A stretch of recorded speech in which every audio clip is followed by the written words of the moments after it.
launching.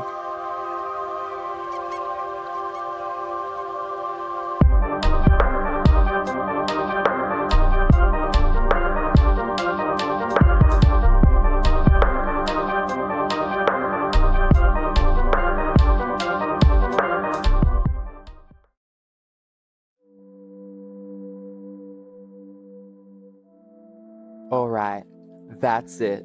The fun's over. Time to hear me yap about redstone. Alright, let's get into it. Let me just clear this. Yeah, wind charges are a lot of fun. So essentially this is where it all started. This is just a simple clock that triggers this dispenser. And then there's just a bit of delay that allows this piston to fire at the correct time. The powdered snow here is quite important as it slows the wind charges down, and one of the biggest limitations about sideward firing of wind charges is they have a tendency to float upwards. So my recommendation, and this is what I did with later designs, is actually to use 2 powdered snow, as it makes this just a little bit more reliable. But as you can see there, we've built up a number of wind charges just on that edge, which is obviously very useful for things like player launchers. Speaking of which, this easily converted itself into a player launcher, with the only real new redstone being this redstone torch here, just to keep this clock off. However, we depower that redstone torch when we step into this tripwire, and that allows the clock to run as long as we're standing here. After we're done, that's why I made the comment about using 2 powdered snow, as this is a 1 powdered snow design, and that actually happens fairly more frequently without the 2 powdered snow. So basically, the way this works is the very traditional player launcher, just a big long tube to orientate you correctly, and just, yeah, blast you up in a straight column, with a little bit of variation that time. Maybe I tap the keys, but the point being is you more or less stay within that block as you go up, which is why vertical player launchers are a lot better for things like realms and servers, as you're not actually loading a bunch of chunks, and when you do start flying, you're loading them at a Elytra speed, not ungodly projectile speed. So this was fun, but wind charges was still something that I was curious about, and then I saw Ethos 360 player launcher on Java and started wondering if I could do something similar in Bedrock. And so I started considering how we might work with wind charges vertically, and that's exactly what this is. Essentially, it's just figuring out the timings and the spacings to extend this further. Right, as you can see, with relative stability, we can go further and further distances. What I did very much learn about this, though, is it gets less reliable with distance because the dispenser doesn't shoot them completely straight. There's a bit of dispersion in the ways that they're fired, and so over longer distances that becomes more significant, and therefore we see less stability. So we can probably get this top one here, but it is the most likely out of all these to do exactly what just happened there.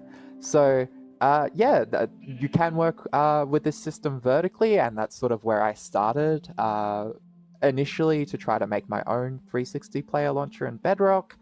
And I guess the other important note here is this clock is fine on 2, 3, and 4 ticks with these spacings and timings. However, we opt for the 2 tick because we want our system to be faster. So as far as I can tell, the 3 and 4 ticks are only slightly more stable. So you lose a lot more in time than you gain in stability. Alright, so this mess of mangrove planks is my first working prototype for a 360 player launcher in Bedrock. I'm not going to go through over exactly how it works, more so the mechanics and considerations that followed through to later designs, as it is a prototype and it does work, but it is not very good.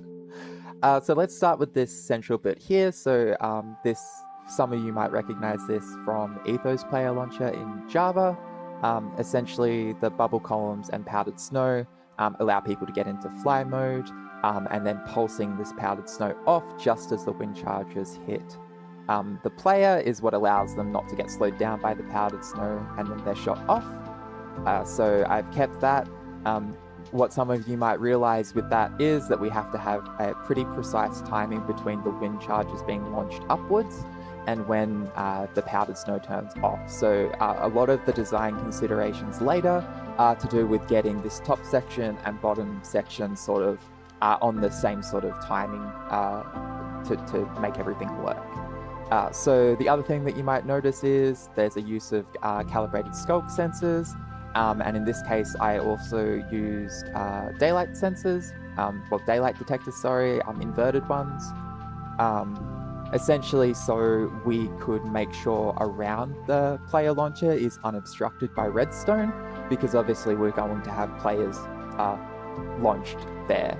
So yeah, wireless redstone definitely brought forward. It does make things a lot more trickier than just running a redstone line, as you sort of need to manually figure out the timings a little based on like the location of the calibrated sculk sensor. But yeah, you can make a working design this way, and all my later ones work with that functionality. So it's an entirely viable way to go. I guess the other thing here is the monstrosity of pistons. These two side ones are just to ensure that if there's like an accidental firing, only this piston goes over here and we don't end up with anything weird with the double pistons down here. Like I said, that doesn't really matter, but like this is incredibly janky and you know wouldn't belong in a final design anyway. It's got slime touching a piston that it shouldn't. And a mechanism that has to manually push it back and forth, which, you know, sometimes is a good solution, but not always. So let's have a look here. I don't think there's anything too major to point out other than, you know, this central bit here, the need for wireless redstone and the timings.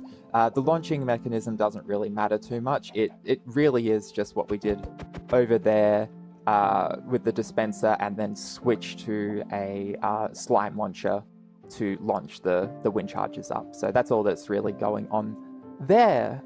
So yeah, let me just turn this on and you'll probably see why. It's not the design that I'm currently using. Yeah, like straight away. Right, so it's just a byproduct of that distance. It's hard to keep things stable getting launched from the dispensers. So that's what's happening there, but definitely a really good first step, because it taught me a lot of stuff that I would need for later designs. This thing here is really just me indulging myself of looking at the verticality. This is completely not functional. The distance is just far too great between the dispenser up the top and the, you know, and where the piston ends up down the bottom here.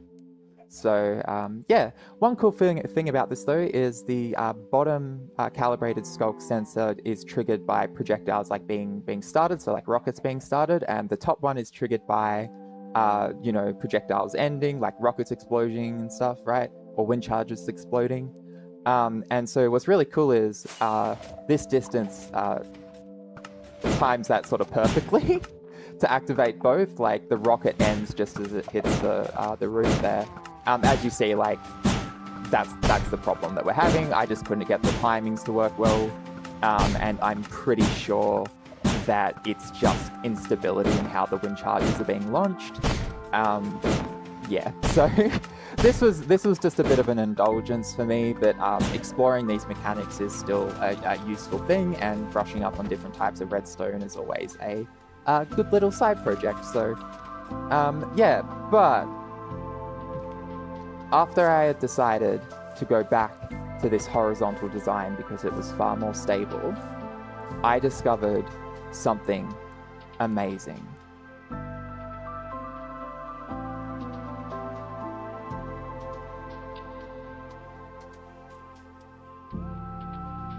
It was shells. I discovered shells. Okay, so what did I mean I discovered shells? Well, let me just remove this slime block and turn this mechanism on. Now this bit here is just the bit I showed you at the beginning of the redstone part of this video. just with that extra powdered snow to make it more stable. And now if we look, what you'll find is the shelves perfectly align the wind charges in the center of the block, which is very important for a 360 player launcher, as it means that people's feet are going to be like equal distance away from the wind charges, instead of maybe needing to align them on a side if we were just pushing them around with regular pistons rather than pistons with shelves. So this was actually a really big deal to discover, and it allowed a lot of my designs to work a lot better going forward. So out of everything here, this would be the big discovery, is the use of shelves to align wind charges in the center of blocks. Obviously, that also allows us to launch it off with a slime, just as we did before with the other designs. So taking this idea, I made this prototype, which is the design that I used going forward. Everything forward from this is just a tweak on this design. Essentially, it is just this mechanism over here with the piston firings and everything, just hooked up to the calibrated sculk sensor and other redstone like we saw over here to get it triggered. Similarly triggered by putting on an elytra, as you see there, with this timing being the most difficult and important part of the entire mechanism, because it needs to be timed with the wind charges hitting the player's feet. So, like I said, this design is essentially this one here. I've just made a couple of redstone tweaks and, attempted to decorate the outside with a, semi-minimal design to cover up all the redstone. So yeah, all this down here is essentially the same as over here. It's just how I'm taking the inputs, and where the calibrated sculk sensor is a little bit different. And also this bit here for adding a charging mechanism using a calibrated sculk sensor that you would have seen at the beginning of the video. This also works for fluid pickup on this redstone level here. That's why that's why destroying a block was the same as fluid pickup there. Just what I should explain. This bit here is just a lock. I didn't actually hook it up in my final design during player testing because we didn't actually have people causing any types of misfire, but that would be how you prevent those issues. And I guess there's only two more other things to mention. So the first thing to mention is I just thought it was cool to be able to separate this bottom section from this top section. So that's why I did it personally.